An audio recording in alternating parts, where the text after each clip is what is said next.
el 20%... El ayuntamiento tendrá que devolver al gobierno central 9 millones de euros en un plazo de 5 años correspondientes a la liquidación del presupuesto del 2009. El portavoz del Ejecutivo local, Francisco Javier Fragoso, culpa al gobierno de Zapatero de haber concedido más dinero a los ayuntamientos del que se podía permitir por no reconocer en su momento la crisis económica. Nos mandó dinero a los ayuntamientos en una cuantía que después se ha dado cuenta que fue demasiado. ¿Qué ocurre? Como no nos advirtió a todos los ayuntamientos de España, la gente llegó el dinero y pagó nómina, pagó luz, hizo gastos, no se pudo adaptar a la situación. Y ahora nos pide, en el caso de la ciudad de Badajoz, una ciudad modesta, que le devolvamos pues en torno a 9 millones de euros.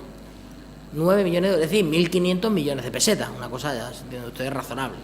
Entonces, pues nada, nos han llegado esta magnífica noticia a devolver en 5 años, es decir, tenemos que devolver cada año al Gobierno de España por su irresponsabilidad de no presupuestar bien en el año 2009, le tenemos que devolver ahora dinero que ya se gastó en la ciudad, como nos pasa a nosotros como a toda España. Yo creo que puede haber 40 ayuntamientos en toda España que le haya salido a la liquidación positiva. Son años más lo que ya le tenemos que devolver, que es casi otro millón al año por la liquidación de 2008.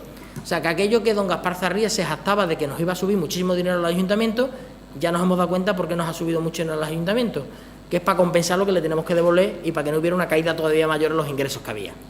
Este y otros asuntos han sido abordados en Junta de Gobierno local, en la que también se ha dado el visto bueno a la revisión del precio del autobús urbano y del agua, que entrarán en vigor el 1 de enero del 2012, previa aprobación de la Comisión de Precios. Así, el transporte urbano subirá un 3,1%, que se traduce en 3 céntimos el billete, y 1 el bonobús, no afectando esta variación a los desempleados. Respecto al agua, la subida será de un 5,6%. Esta subida tiene una explicación doble. Por un lado, el IPC, que solo se le aplica a una serie de partidas, que es el 3,6. En este sector no es el 3,1 como era el otro, porque este sector es intensivo en electricidad. Sabéis que la electricidad ha subido más de lo que se veía, el agua se depura con un gasto elevado de electricidad, el agua se impulsa con electricidad, etcétera. Pero la principal subida no se debe a eso. Se debe a que hemos tenido que asumir 2 servicios nuevos que hay que pagar. Y que hasta ahora, mientras no se metan en tarifa, los paga el ayuntamiento con los impuestos de todos, consumas o no consumas agua. Evidentemente los contiene. ¿Cuáles son? La impulsión de aguas residuales que nos acaba ya de ceder Confederación de la Ronda Norte. Esa impulsión de aguas residuales cuesta 40 millones de pesetas al año, más de 40 millones, 260.000 euros, que lo debe pagar quien consuma agua en función de quien consuma agua. Si hay grandes consumidores, pues pagarán más gran parte de la tarta de los 40 millones. Si eres un consumidor humilde, como son la mayoría de los ciudadanos que tienen recibo de menos de 30 metros cúbicos, pues pagarán menos.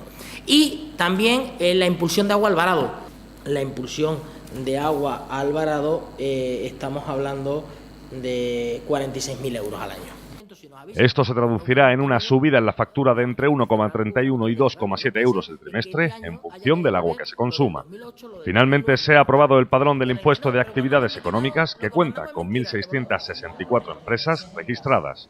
Esto permitirá recaudar 2,295 millones de euros, de los que 1,790 irán a parar al ayuntamiento y casi 500.000 euros a la Diputación de Badajoz.